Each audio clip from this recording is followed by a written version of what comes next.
টমেটোর ফসল কাটা হয়ে গেছে।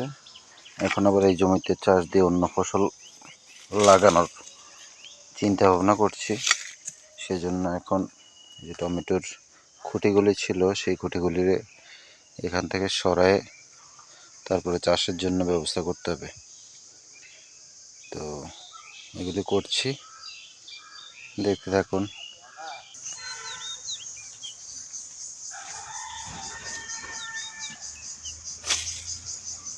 জমি পরিষ্কার করার আগে যে বাঁধগুলি কেটে নিতে হয়। প্রত্যেকটা টমেটো গাছের ভিতরে 4টা 5টা 3টা করে বাঁধ দেওয়া প্রয়োজন হয়েছিল। এখন সেই বাঁধগুলি কাটতেছি।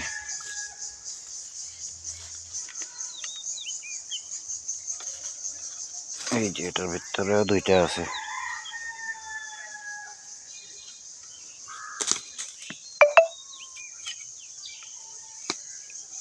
এত কষ্ট করে টমেটো করলাম, এখন টমেটোর দাম পাওয়া যায় না বাজারে।